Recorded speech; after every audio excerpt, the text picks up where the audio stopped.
Hello, welcome back. So today we are going to do something a little bit different. So we're not going to be looking at a particular sound, but we're going to be looking at a whole word. And then we're going to be seeing what words we can build from that one word. And that might sound a bit confusing, but if you follow me along, then you'll see what you have to do. So the word that we're going to be looking at today is this word. So try and sound that one out at home. It is jump. Okay, jump. So we're going to see what other words we can think of that have the word jump in them. And you can do this using something called a morpheme grid, which I have drawn out for you here. Okay, and I'm going to explain how it works, but I think you'll pick it up pretty quickly. So this is our morpheme grid, and you can see I've got our word jump here.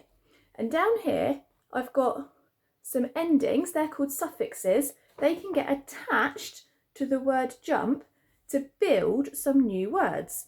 And those words are all going to have different meanings, okay? But they all are to do with the word jump.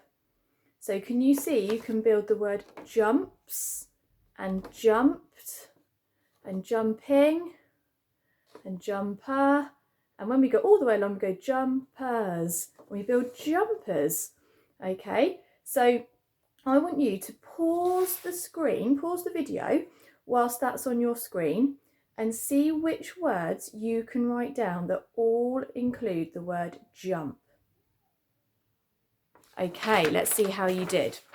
So I've written it just like a number sentence with an add between our morphemes, okay, before our bits of the word.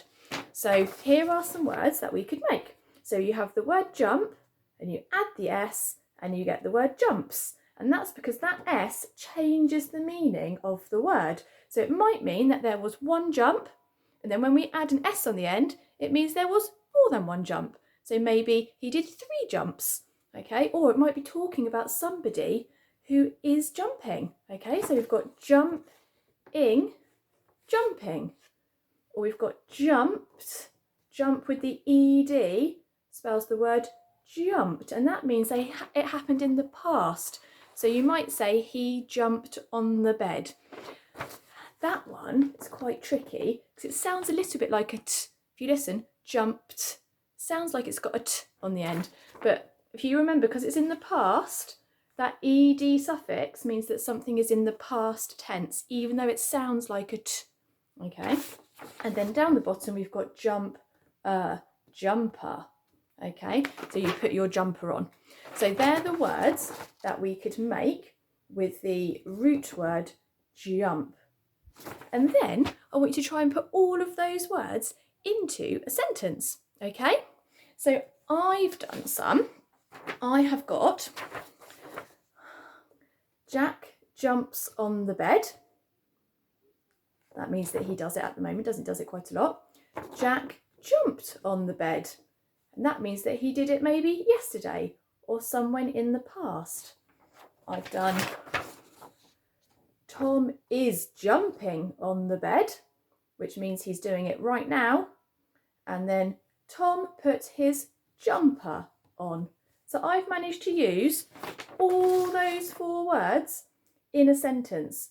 So I want you to do now is to have a look at those words and try and write 4 different sentences that have those words in. And that will be your lesson done for today.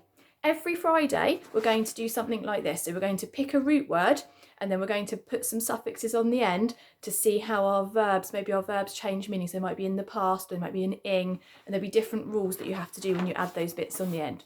So there's that for you. Go and write your sentences. And have a lovely weekend, and I'll see you on Monday. Bye.